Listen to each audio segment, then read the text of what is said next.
pretty certain I have never given y'all a conjure story from Oklahoma before, but this is a story about the conjurer, Old Bab Russ. Now, Old Bab Russ was coal-black, and he could speak African or some unknown tongue like that.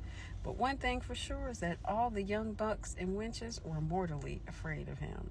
Now, one day, Old Bab was in the field and got into a squabble with a young girl named Polly. Next thing you know, he licked his fingers, stuck it up in the air, and said, "Now you got a trick on you.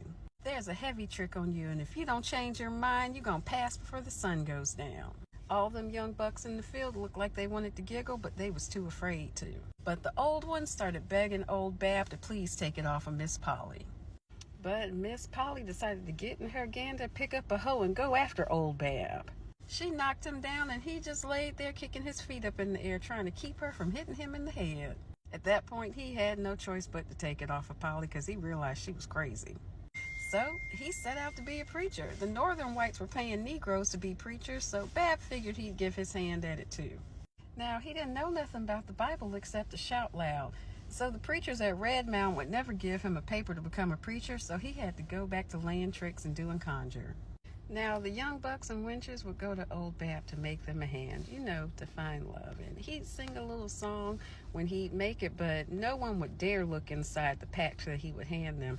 They didn't really want to know what was inside. And the song went something like this: a little pinch of, a little bit of, mumbledy, 2, 3 blank blank beans, a little piece of blank blank, mumbledy, wrap it in a rag, mumbledy, wet it in some blank, that make you wash so hard your sweat pop out, and that'll be happen for sure.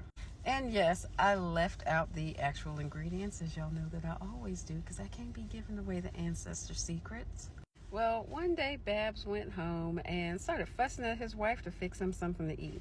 That's when she told him, "Only thing we have is buttermilk." And so he said, "Give me that." He drank a whole gallon of buttermilk and then passed out. Well, when his wife went to go wake him up, he wouldn't get up. In fact, his body started to stiffen. That's when she was scared that he was dead. About 40 Negroes gathered around and tried to wake him up, but couldn't nobody do it. Old Mammy Polly got scared and sent after a white judge, the squire, and the sheriff, and the reverend, and they couldn't wake him up either. Bab was an infidel, so wasn't no preacher gonna be able to wake him. He died. And I know that's a crazy way to end the story, but that's kind of how his story ends. Sorry, guys. Let me know what y'all think about this one in the comments. Yeah, this is a